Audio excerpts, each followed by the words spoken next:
السلام علیکم دوستانو نن درته په واتساپ کې دوه ډېر ضروري سیټینګونه درخوایم او هغه څرنګه یو د ویډیو باره کې د مطلب کته یو ویډیو او د ویډیو هغه ته په واتساپ باندې لګي هغه ویډیو مطلب برابر نه راسي څرنګه برابر نه راسي د طریقې درخوایم ګوره دا څرنګه ته واتساپ ته رالی ته په دې کیمرا باندې کلیک واره کوم ته په دې باندې کلیک واره صحیح شو تراشي دلته ډایرکټ په دې باندې کلیک واره څرنګه ته دې باندې کلیک واغستو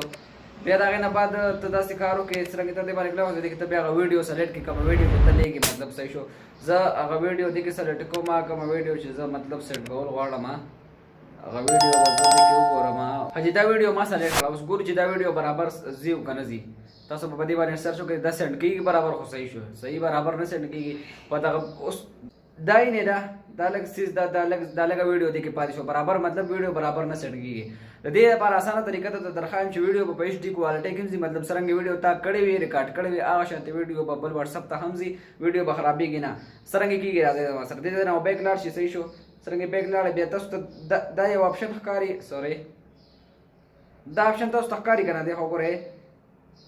دا یو آپشن ډېر ضروری آپشن دی څنګه دی آپشن باندې دا کلیک واغستو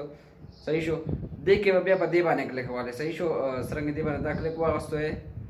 ماته ګول دایره ته چاپی راغله دې باندې کلیک واغله څنګه دی باندې دا کلیک واغستو صحیح شو بیا په دې کې ته هغه ویډیو سلیکټ کړئ هغه ویډیو کومه ویډیو چې ما اوس ټرای کول هغه ویډیو برابر نه کړ صحیح شو بل واتس اپ ته هغه ویډیو اوس څنګه دیګو تاسو په پای کې هغه ویډیو سلیکټ کړئ مطلب دې کې زه یو ویډیو سلیکټ کوم دا هغه ویډیو د اوس چې په مطلب په واتس اپ باندې برابر نه اوس دې ټیم ګور ما سره وای فای شته دی نه وداوټ وای فای باندې کلیک واخلم ګور ورته ویډیو به برابر ویډیو هم سند کیږي ویډیو کې بس مسله هم نه وي څومره منټ او څومره سکند ویډیو هغه پوره لړ شي وګوره ویډیو سٹارټ شو صحیح شو دا شان دي ما سره اوس انټرنیټ نشته چې نت راشي مطلب دا ویډیو په خپل سٹارټ شي ورته برابر ویډیو په ایچ ډي کوالټي کې ورشي دا یو ډیر آسان او زبردست انټرسټډ طریقه صحیح شو اوس دې کې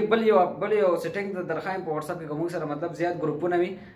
صحیح شو زیات ګروپونه وي موږ سره هغه ګروپونه مونږ تنګي مطلب څنګه ته واتس اپ کولو کې بس بیا یو کلوز کروسي صحیح شو کنه ته تنګ راشي چې ته چې دا ګروپونه زه ډیلیټ هم نه کما او دا ګروپونه چې کوم ما تنګي نه دي ته یو آسان طریقه ده درخوایم اوس وګوره ما سره د چیټ نه کوي مطلب بس سره مې میسجونه راغلي د ګروپونو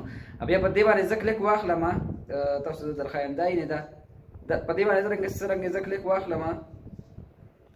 دا وګوره څومره یو کې 14 میسج راغلي دي بلکې 542 دي بلکې 45 دي بلکې 24 دي 30 دي صحیح شو 4 دي په دا ټول بلا میسجونه راغلي تاسو کته شي صحیح شو کنه دا ټول میسجونه راغلي دي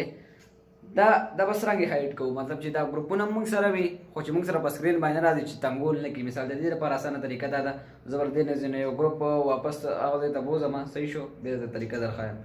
دا ګروپ چې کوم تاسو پر سکرین باندې ښکاري دا ګروپ په سره کوو مطلب چې لک سایت ته چې چاته په نظر باندې نه راځي په دې ګروپ باندې تاسو دا رنګ کلیک واخلې څنګه دی باندې کلیک واستو دې کې تاسو یو آپشن نه راځي صحیح شو دا آپشن وینئ دا دې باندې کلیک واله صحیح شو څنګه دی باندې کلیک واغستو دا ګروپ الریډي لړ راغلی دا اوس څنګه ته چیک کوو د دې ځای تراشه اوس واپس چیک کا ګروپ دا دی راغلی دی دا ګروپ دی چې کوم اوس موږ چې کوم دنو الته نه راوړو صحیح شو دا ګروپ دی نو ډېر زبردست سیټینګونه وو د واتس اپ باره کې ویډیو مو خوښ وي نو ویډیو سره د خپل ملګرو سره ضرور شیر کړئ او په کمنټ کې موږ خپل قیمتي رائے راکړئ السلام علیکم ورحمت الله وبرکاته